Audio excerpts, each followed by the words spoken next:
You just hit play on 10-minute Tech Talks, business insights and growth hacks for the time-crunched entrepreneur.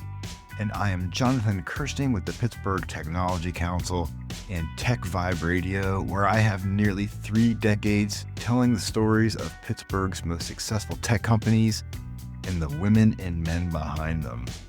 Many leaders are investing in analytics, machine learning, and digital transformation, but are still struggling to connect their projects back to actual business outcomes.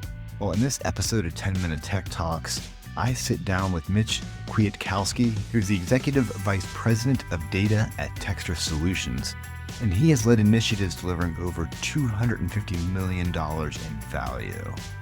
His experience offers a roadmap for entrepreneurs and business leaders facing these challenges. I recently asked him 3 key questions on my Tech Vibe radio show and want to share his responses with you today. I know time is short, and that's why I took the best parts out to give it to you. And if you keep on listening, you're going to learn how Mitch first saw technology's power to transform entire industries and why that perspective still guides his work today. Understand the coming workforce shifts driven by AI and what leaders can do now to reskill and upskill their talent. And hear a simple, practical way to ensure every data or AI initiative ties back to measurable business results. So discover how you can align your own data and AI efforts with real business impact, straight from one of the field's most experienced leaders. Let's jump into my conversation with Mitch right now. What was the moment or project or insight that maybe first convinced you that technology could just transform your industry? So I go back to implementing electronic health records. I came out of a tech education, tech certifications, and to me at the time, very early in that stage of my career, thought everything was about you're using a computer. How difficult could it be? I had the opportunity, as uncomfortable as it was sometimes, to be in exam rooms as I was helping physicians use the electronic records, to be in the exam room while they were with patients. And there was a time when one of our physicians was with a patient and he was using a chronic disease management tool that I had built in the EHR. And he was asking some questions about how certain things worked and so on. And I walked through it and showed the patient was watching and was amazed at what that system could do.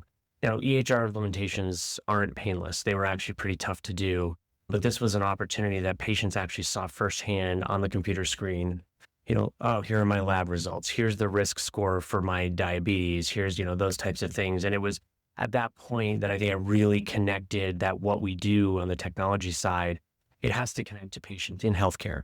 And I always took that with me and with all the teams I've worked with, it's always, what's best for the patients. And that was It's a great story. Very, I love very that. transformative. You're talking about human lives being impacted there. Absolutely. I'd be pretty stoked for myself right there too. Okay, so from your vantage point today, what is the single biggest change you see coming that most leaders maybe aren't ready for? I think we have a big challenge coming with workforce, and it's something that I worry about. I have kids, and I think we have seasoned veterans out there from the tech industry. If you look at things like Goldman Sachs, IMF, others are predicting, there's 60+% of jobs are either going to be impacted by AI or replaced by AI. Everybody's rushing to try to cut jobs and cut time.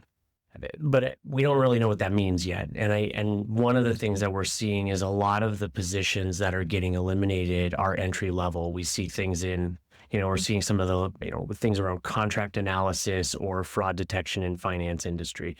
Coding and software development now can be done by these AI tools. Debugging in the arts, if you look at music, writing, it's hard for people coming out of school to say, okay, what am I going to do? What's the job I'm going to have? How should I be trained? Yeah. So I think for us, we have to figure out how do we reskill or upskill and redeploy our current staff, and how do we help those future workforce people really be prepared for whatever they're going to go into. Final question. We got less than a minute left. I don't want to shortchange it, but this would be good. Maybe this will put some extra pressure on you. If you could leave our audience with just one practical action that they can take this week to move their organization closer to digital transformation, what would that be?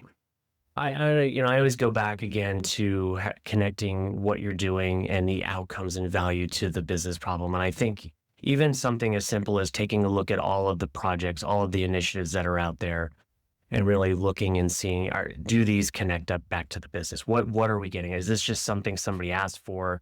Is it a pet project? Is it a nice to have? I think really being able to quantify and put a number somehow, ideally $1. And I know that's tough, but there's got to be something that gets connected there and make sure that, hey, these are the things, these are the right things to be working on. Again, I think that approach, that's where the data and AI space, the analytics space is going. A lot of leaders are being, challenged to say, hey, what's the value of this? No longer are we in a space where we say, we did this data quality initiative and it's soft and squishy ROI. You have to show what that means. So I think starting with what you're working on is a good place and figuring out how to grow from there. Perfect. You passed the test. I love it. I'll tell Larry and Jen that Mitch passed the test. Mitch, thank you for hanging out with me. What a pleasure. So happy to talk with you today. I learned so much. I know our listeners did too. I am so stoked that you made 10-minute Tech Talks part of your day. I hope you learned something new and valuable. And if you want to keep getting more business building, technology, and entrepreneurial insights, just subscribe. We're pushing out new interviews at least once per week. I hope to see you on the next one.